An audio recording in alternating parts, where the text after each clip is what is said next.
A warm welcome to the students of third semester who are entering our branch, Electronics and Communication Engineering.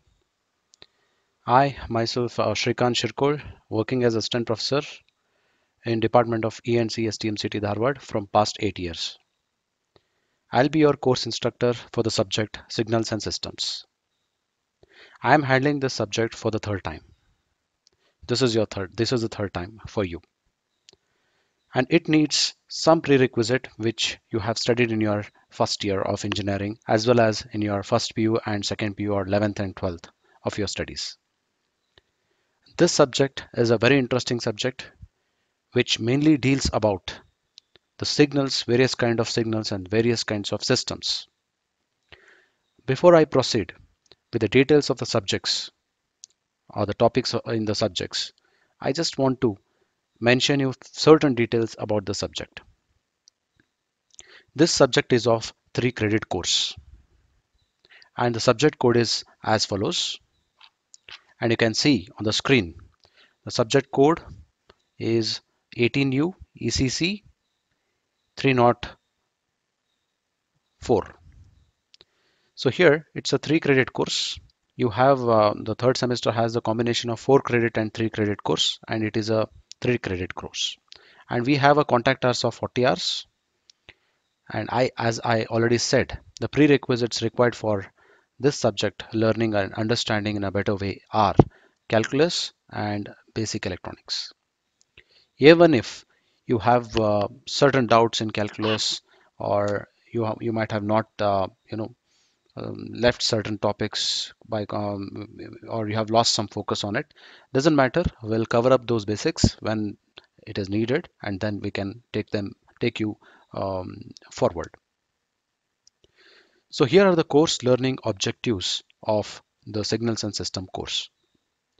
The course mainly focus on learning mathematical model for a signal, properties of signals and systems, representation of signal in different domain like time domain and frequency domain, and also it focuses and it emphasizes on the relation between various Fourier representation and also the reconstructions of the signal.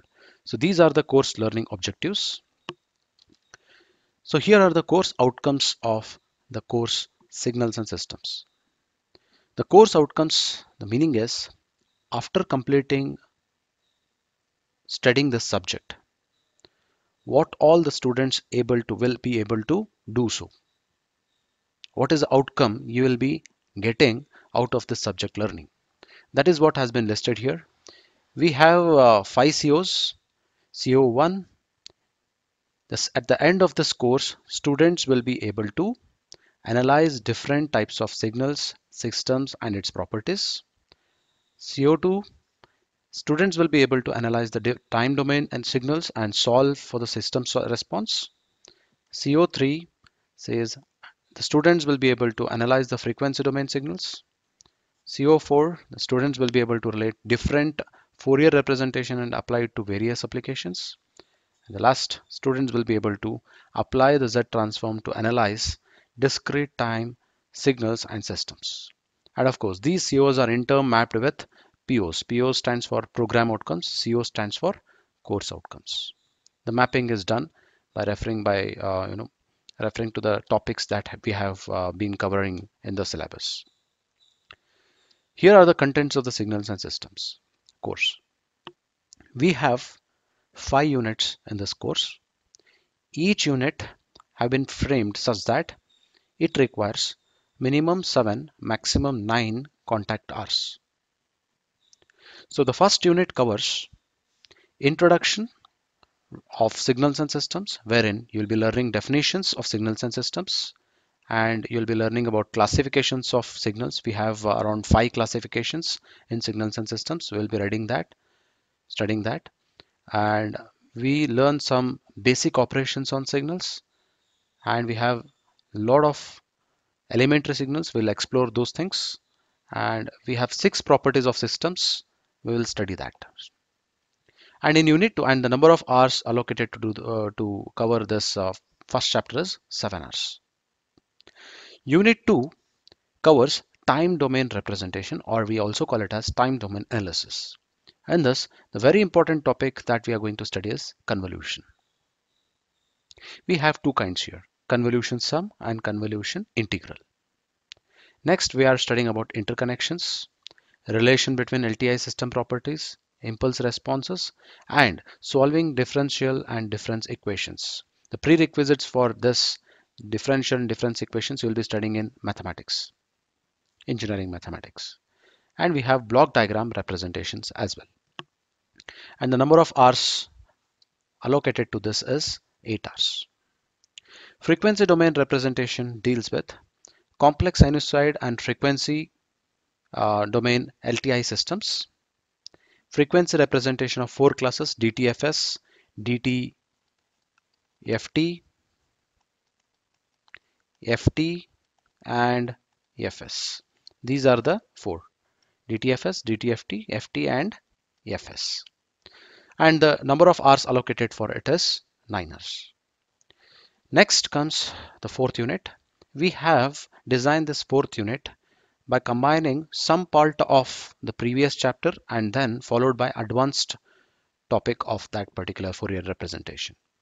And this needs 3 hours of training to contact us, and the next part application needs 5 hours of contact us. Here we'll be studying about properties of Fourier transforms and frequency responses. And in application of Fourier FT, Fourier representations, we will be studying about relating FT to FS, DTFT to DTFS, FT to DTFT, and FT to DTFS. And we also throw some light on convolution and multiplication with mixture of periodic and non-periodic signals, sampling and reconstruction of continuous time signals. And the last unit will be studying about Z transforms, an important topic, basic concepts. We study about properties of ROC. ROC stands for region of convergence, and properties of the Z transform, inversion of Z transform. We have two kinds: partial fraction method and power series method, and unilateral Z transform and transform function. So this has been allotted with 8 hours of contact hours. So totally, it is the subject is made of 39 to 40 hours of contact hours. As the subject is the basics, the first basic subject regarding signals and system you'll be studying in third semester, followed by you have many subjects in your future semester wherein this acts as a prerequisite. Please, I'm stressing on my word, this acts as a prerequisite to so many subjects in your future semester. For example, analog communication, digital communication, digital signal processing, digital image processing, speech processing, and so on. That's why this subject is of a lot of importance. So with this, I want to throw some light on what all are the reference books. So you can find the same in your syllabus also, which will be shared to you. We are majorly referring Simon Hakin, Barry Van Veen, Signals and System book, second edition, Village publication, 2009 reprint. So this is a book which I am referring. Majority of the syllabus of your curriculum has been designed using this book, and the same contents can be found in OpenAM also, but for the beginners I would suggest Simon Hakin is a good one. And we have some other textbook for reference, that is by Sue and Brunjan and Louis Shafaro, Signals and System using MATLAB. MATLAB is a software tool wherein you can practically witness or test your signal processing algorithms. We will discuss about it in the later stage. And I have referred some slides and handouts for preparation of these slides. The effort I would like to appreciate the efforts put by the UniMap team, by the following people: School of Electrical System Engineering. I have taken their PPTs for reference, and majorly the content is designed by them, and I have made certain changes according to my comfortability. The evaluation process are as shown here. The evaluation happens in two stages, two components. One is internal evaluation, which is having a maximum marks of 50 marks, and the other component is semester end examination. The maximum marks for it is 100 marks. Internal evaluation is done in again in two components. One is internal assessment exam, and the other one is continuous teacher assessment. IA1, IA2 and IA3. IA3 is also called as makeup IA. Three IAs will be conducted. Each IA is conducted for maximum marks 20. Best two will be selected to award marks to students out of 40. CTA marks, for example, if you have taken up two IAs, if you skip three IAs, those two IA marks will be summed up to award you the marks out of 40. If you have taken all three, then best two will be selected out of which, out of the three, and it will be added and given marks to you out of 40. Then CTA, continuous teacher assessment, is left to an individual teacher. And for the signals and system course for your division, I have decided to have two components for CTA award of marks. One is assignment, the other is quiz. We'll be having 10 to 15 questions in the assignment, and the marks secured by will be scaled down to 5, and the quiz will be conducted soon after your IA2. Assignment will be conducted soon after your IA1. Again, quiz, you will be having around 20 questions. The marks will be scaled down to 5 marks, and these two will be added to evaluate your marks for uh, 10 marks for CTA. Finally, the continuous internal evaluation marks, that is total 50, will be evaluated by adding 40 marks of IA and CTA 10 marks. So this is a continuous internal evaluation, and after this you need to score minimum 20 in order to get eligibility for writing semester examination. Once you score more than 20, you'll be allowed to take up semester end examination, which will be which will be set for 100 marks maximum. And after that, CIE marks 50 marks will be added to semester end marks, which is scaled down to 50. Both will be added, and your final marks will be decided on it, on which your credits and CGP will be calculated. So here are the contents of the first chapter. So we are starting up with the first chapter, which is been allotted with 7 hours of contact hours. And the online process or classes goes like this. We are coming in front of you with 30 minutes, approximately 30 minutes of pre-recorded lectures, and followed by 10 minutes for discussions. 10 minutes for discussion. So this is how we proceed in this semester until we see you in the college.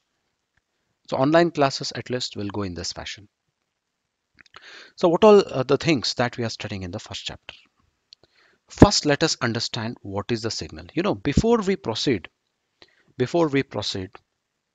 towards learning something, three questions should come to your mind. The first being why you should learn. Second thing, what is its scope? If I study it, if I read it, what is the benefit do I get after studying it? Third is how to study it. These three things should be asked in your mind to yourself before you learn something new. And the same thing or same try attempt we are making to this subject, to this course to understand it in a better way. In that path, we will first understand what is a signal, then classification of the signal. We have 5 different classifications, then basic operations, then elementary signals. We have so many elementary signals. I have listed around 7 here. Then comes what is a system. The subject name is signals and systems. Um, in the very first topic, we will be studying what is a signal, and in the coming part of the first chapter, we'll be studying what is system. And we will study some properties of the system. We have around 6 properties: stability, memory, causality, invertibility, time invariance, and linearity.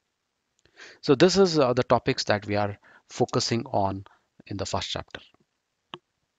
With this, I assume you all are comfortable with my language, with my clarity, with my flow, and with the writing on the PPTs.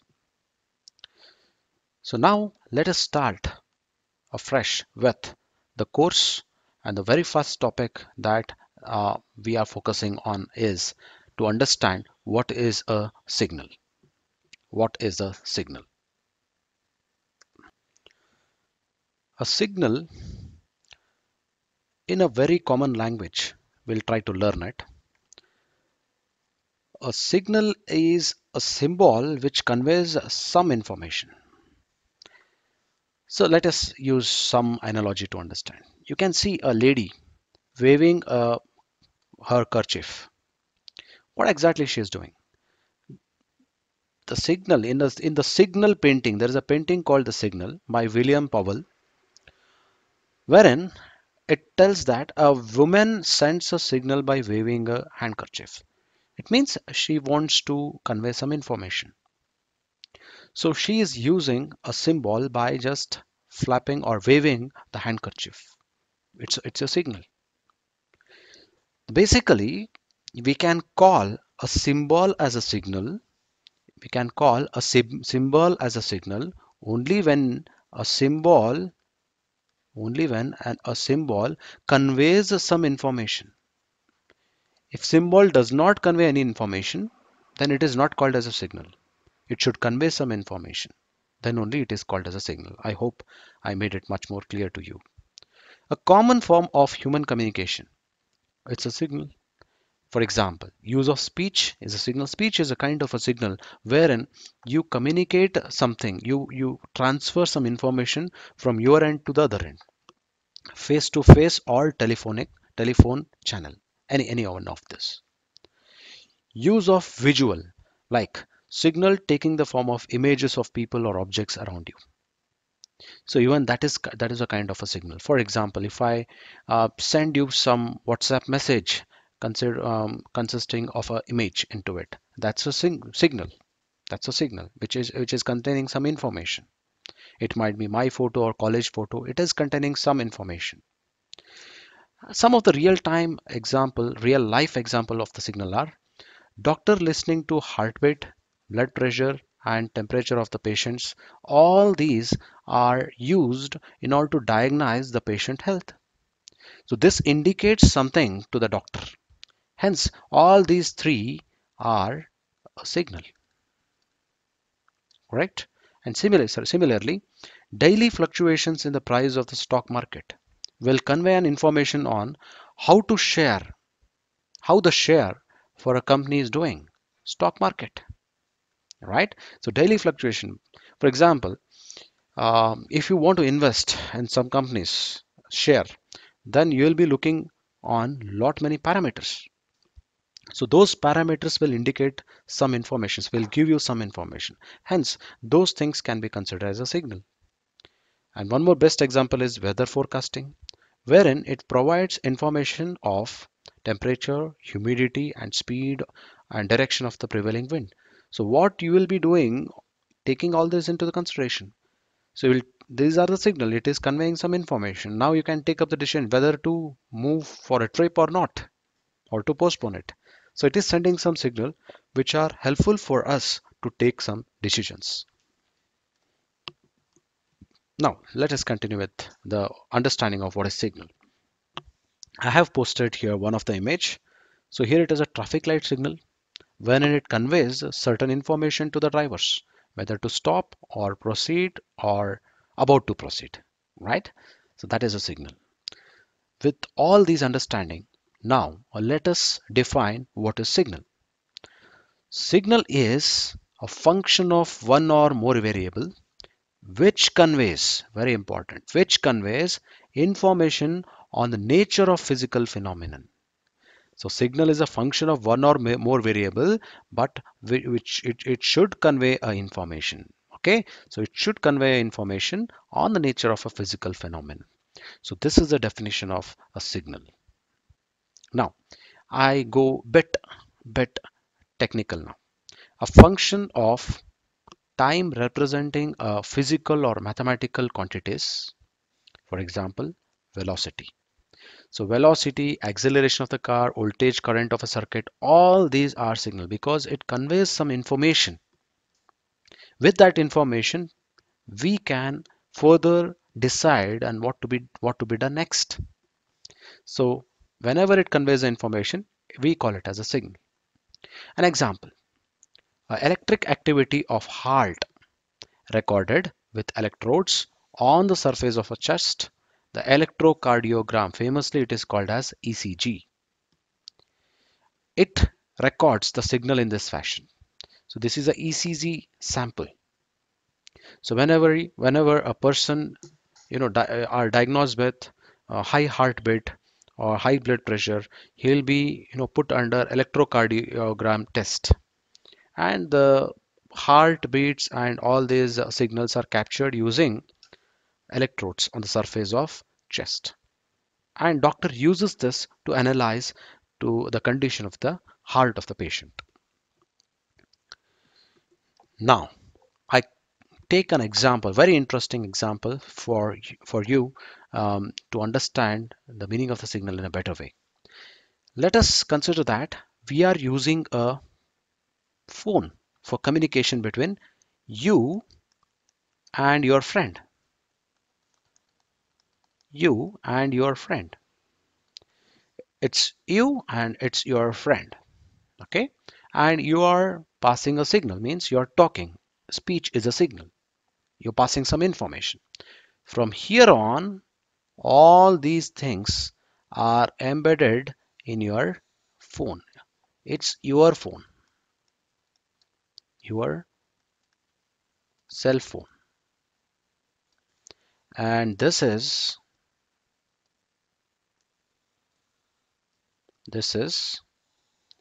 friend's phone, your friend's phone, cell phone. Now, you speak and it's a signal, speech signal. You're speaking with your phone and your phone has the following components. It has a transducer which converts your signal, speech signal, into an electronic signal. And this electronic signal is fed into the electronic processors. We'll be learning more about these processors in later stage. And then the processed signal will be fed to the transmitter. Transmitters will be there in your cell phone, and this transmitter sends the signal out, and it will be sent to a tower. Okay, and from tower it will be sent through electromagnetic wave. More of this electromagnetic theory you'll be studying in one more subject.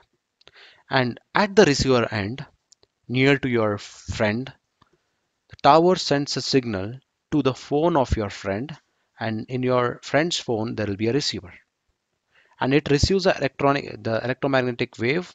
Electronic signal will be fed to the transducer, and in turn it will generate a speech signal, reconstructed speech signal, which can be heard by your friend. So this is how the uh, the speech processing, or this is how the communication between you and your friend happens with a mobile phone. Now we'll proceed with the further things. Here are the classification of the signal. We have various kinds of signals. I am classifying, the signals are classified in many ways, and 5 different kinds of classifications are listed here. Those are continuous time, continuous time signal, discrete time signal. This is a first classification. We'll study in detail later. The second classification is even and odd signal. We'll study in detail later. Then periodic and non-periodic signals classification, deterministic and random signal classification, energy and power signals. These 5 are the classification of the signal that we are focusing on in the coming slides. So the first one is, our focus is on continuous time. In short, we call it as CT signal. In short, this is called as DT signal, continuous time signal and discrete time signal. Let us understand what is this continuous time signal first. So continuous time signals are functions whose amplitude or value both mean same, varies continuously with time. For example, you take an example of my audio itself, my speech itself. You can see a lot of modulation in my voice signal with respect to time. For example, if you take my this video, in the first second, whatever is my value or amplitude of my speech signal is differing in the very next second. So hence, it is called as a continuous time signal. My speech signal is a continuous time signal. So now you read this definition. It's a function whose amplitude or value varies continuously with time. For example, if I draw the speech signal of mine in this fashion, across x-axis I am having time, across x-axis I am having time signal, across y-axis I call it as x of t. It is nothing but value or amplitude, value or amplitude. Amplitude means it's a volume. Okay, so at zeroth time my volume, let us consider it is of 1 dB, and at let us consider this to be 1 second. At 1 second it is slightly down. At 2 seconds it is almost nil. I'm not speaking at that time. I might have taken pause. Okay, this is how I can draw the signals waveform, speech signals waveform, by placing amplitude across y-axis and time across x-axis. So this we call it as continuous time signal.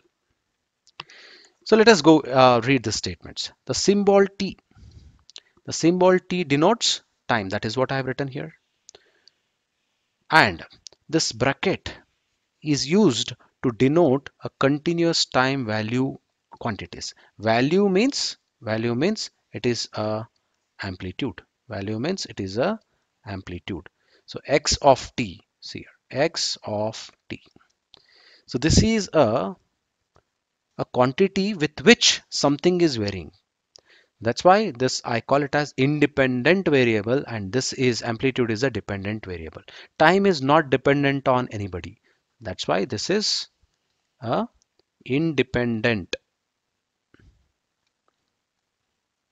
independent variable, whereas amplitude is a dependent variable.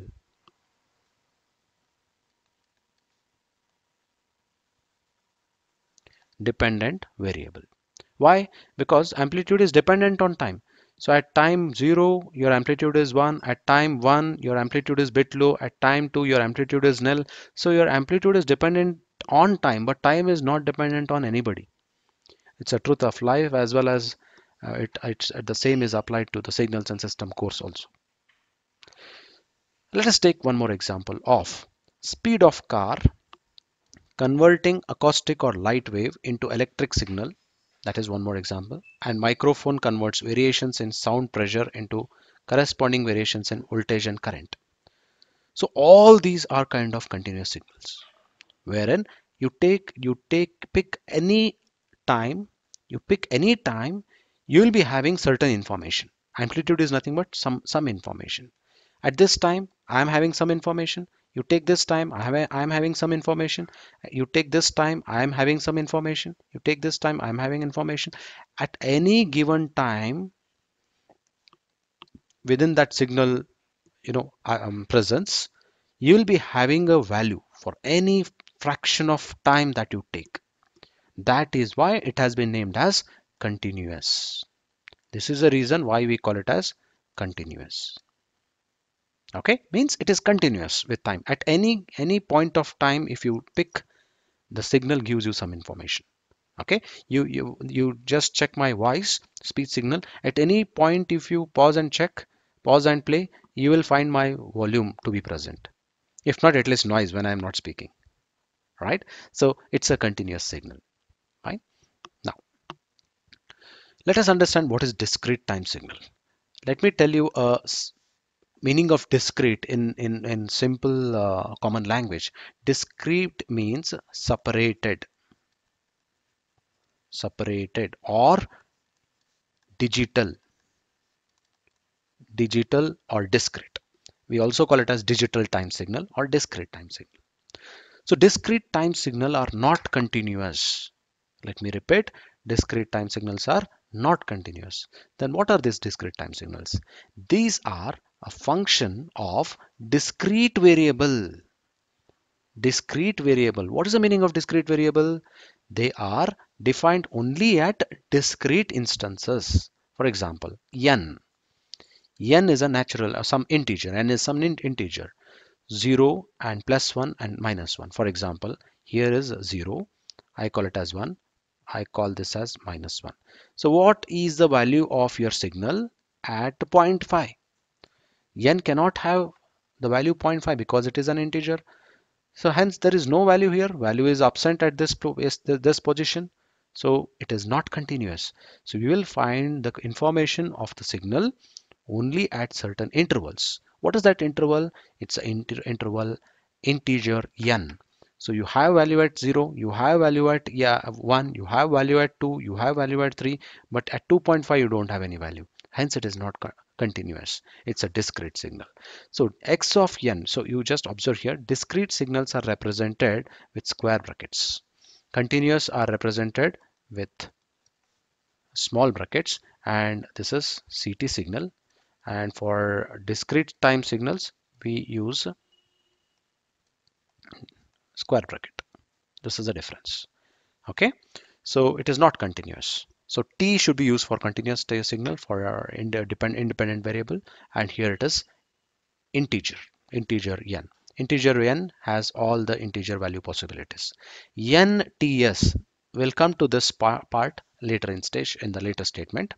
It is often derived from the continuous time signal by sampling at uniform rate Ts, denotes sampling period, and n denotes integer. So we discuss more about this sampling in the very next class, in the next session. In today's session, I just summarize. We studied about what is signal. We understood what is signal, and we studied about classification of various kinds of signal. We have 5 classifications, and we picked the first classification for our analysis, and we learnt about how they are different from each other. What is continuous time signal? We understood it by taking an example of speech signal, and we could draw the waveform also. And then we started studying about discrete time signal. And in discrete time signal, we also understood that the intervals are not continuous, it is discrete, and you will find information of the signal only at discrete time intervals. And how to do this? To do this, we have to use a process called sampling. Very important process, sampling process. So for covering up the understanding of the sampling process, it requires more time. So we will consider for understanding the sampling in the very next session. I hope the things were clear. If you have any doubts, I'll be answering it in the offline mode or in the Google Meet mode. Thank you. Thank you, students.